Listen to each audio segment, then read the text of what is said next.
বাংলাদেশকে এশিয়া কাপের মঞ্চে নেওয়ার প্রতিশ্রুতি দিয়ে শুক্রবার রাতে ভিয়েতনাম গিয়েছে কিউবা মিচেল। জায়ান আহমেদের বাংলাদেশ অনূর্ধ্ব-23 ফুটবল দল জানান সেরা পারফর্ম করে এশিয়া কাপের টিকিট কাটতে চান তারা। অন্যদিকে কোচ বলছে এবারের অন্যান্য দলের বারের তুলনায় বেশ শক্তিশালী দলটি।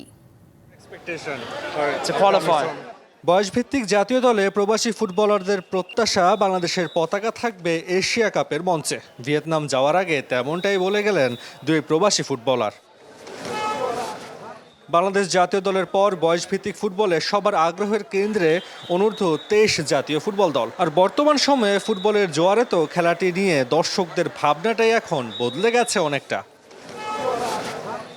আর সে ভাবনায় আরও একটু বদল আনতে এবার এশিয়া কাপে অংশগ্রহণের লক্ষ্যে ভিয়েতনামে গেল মোরসালিন জনিরা। বাহরাইনে প্রস্তুতিটা আশানুরূপ না হলেও এশিয়া কাপের টিকিট নিশ্চিত করেই দেশে ফিরতে চায় ফুটবলাররা।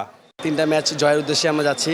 দেশবাসীর কাছে দোয়া চাই আমি যেন আমাদের সাপোর্ট করে আমরা যেন ইনশাল্লাহ ভালো একটা রেজাল্ট নিয়ে আসতে পারি দেশে।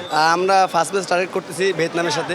আমরা যদি ভিয়েতনামের ম্যাচ জিততে পারি ইনশাল্লাহ আমরা কোয়ালিফাই করতে পারবো। সো সবাই আশাবাদী এই টিমটাকে নিয়ে ইনশাল্লাহ একটি ভালো রেজাল্ট হবে। All time Roma. Taste it, love it. এবারের আসরে বাংলাদেশের প্রথম ম্যাচ 3 সেপ্টেম্বর, প্রতিপক্ষ স্বাগতিক ভিয়েতনাম। গ্রুপের বাকি দুই দেশ ইয়েমেন ও সিঙ্গাপুর। তবে এবারের দলটাকে ভিন্নভাবে দেখছেন দলটির এই কোচ। আর কিউবা মিচেল ও অন্য প্রবাসী ফুটবলারদের নিয়েও প্রত্যাশার কথা জানান তিনি। অনেকদিন পর একটা জেনারেশন, ভালো একটা জেনারেশন পাওয়া গিয়েছে, ট্যালেন্টেড একটা জেনারেশন পাওয়া গিয়েছে আন্ডার-23 জন্য। কিউবার একটু সময় লাগছে, বাট আশা করি যে সে ইতিমধ্যে নিজেকে চেষ্টা করছে গুছিয়ে নিতে। পাশাপাশি তানিল ট্যালেন্টেড প্লেয়ার, জায়ান ভালো করছে।